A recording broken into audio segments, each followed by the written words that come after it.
చాలా సంవత్సరాల తర్వాత నయనతార ఇండస్ట్రీకి మళ్ళీ అడుగుపెట్టింది. అది చిరంజీవితో సినిమా చేయబోతోంది. మీకు ఎట్లా అనిపిస్తుంది? ఓకే. నిజంగా చాలా హ్యాపీ మూమెంట్ ఇదైతే. నయనతార లేడీ సూపర్ స్టార్ ఈ మన సౌత్ ఇండస్ట్రీలో మొత్తానికి ఒక మంచి యాక్ట్రెస్. అలాగే ఆ, ఖచ్చితంగా హిట్ కొట్టొచ్చు ఈ అమ్మాయిని పెట్టుకుంటే. మినిమం రేంజ్ సినిమా ఆడిద్ది అనేది ఆ డిగ్నిటీ కూడా మెయింటైన్ చేస్తుంది. ఏ సినిమా పడితే ఆ సినిమా ఒప్పుకోదు, ప్లస్ ఎవరితో పడితే వాళ్ళతో మింగిల్ అవ్వదు. ఇలా ఉండేటువంటి నయనతార అంటే ఒకప్పుడు నయనతారతో పోల్చుకోవద్దు, మారిపోయినాక విఘ్నేష్ శివన్తో లవ్లో పడిన దగ్గర నుంచి నయనతార గురించి మాట్లాడుతున్నాను నేను. ఓకేనా? ఎప్పుడైతే శ్రీరామరాజ్యం సినిమాలో ఆ అమ్మాయి సీత క్యారెక్టర్ దక్కించుకుందో అప్పుడే ఆమె ఉత్తమ నటి అయిపోయింది. ఇంకా ఆమె గురించి ప్రత్యేకంగా మాట్లాడుకోవాల్సిన అవసరం లేదు. ఇప్పటికే చిరంజీవి గారితో దాదాపుగా ఇది 3వ సినిమా అనుకుంటా. గతంలో 2 సినిమాలు చేసింది. ఒకటి సైరాలో చేసింది, అంతకుముందు వేరే సినిమాలో ఏదో చేసినట్టుంది. లూసిఫర్లో రీమేక్ చేసింది కదా, అందులో చెల్లిగా చేసింది. ఇప్పుడు డైరెక్ట్గా హీరోయిన్గా చేస్తున్నట్టుంది. మెగాస్టార్ చిరంజీవి గారు అనిల్ రావిపూడి గారి కాంబినేషన్లో వస్తున్నటువంటి బిగ్గెస్ట్ బ్లాక్ బస్టర్ దిశగా సాగిపోబోయేటువంటి ఈ సినిమాలో నయనతార అడుగుపెట్టడం హ్యాపీ మూమెంటు. అండ్ అసలుకి అందరూ ఆశ్చర్యపోయేదంటే ఇప్పటివరకు నయనతార ఏ ప్రమోషన్ చేయలేదు.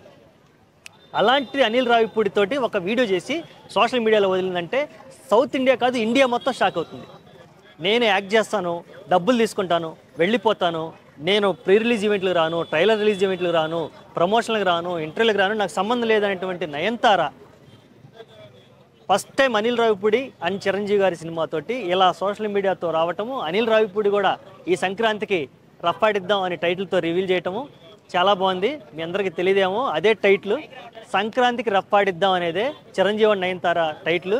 అండ్ నెక్స్ట్ వచ్చేసి ఈ సినిమా గ్యాంగ్ లీడర్ అండ్ ఘరానా మోడు 2 మిక్స్ చేసి తీయబోతున్నారు.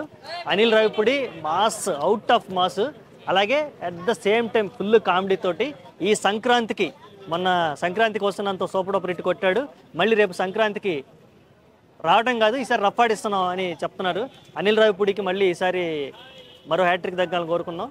అలాగే నయనతార అండ్ చిరంజీవి కాంబినేషన్లో వచ్చేటువంటి బాస్కి పెద్ద హిట్ కావాలబ్బా. చాలా రోజులు అయింది, మంచి ఆకలి మీద ఉన్నాం. బాస్కి ఎట్లా అంటే హిట్ అంటే మన వెంకటేష్కి పడింది కదా 300 కోట్ల రూపాయల సినిమా, అటువంటి ఒక మంచి హిట్ కావాలి. ఇన్నాళ్ళు పడ్డాయి కానీ ఆ హిట్లు అంతా సాటిస్ఫైగా లేవు. బాస్కి పడాలి, గట్టిది పడాలి.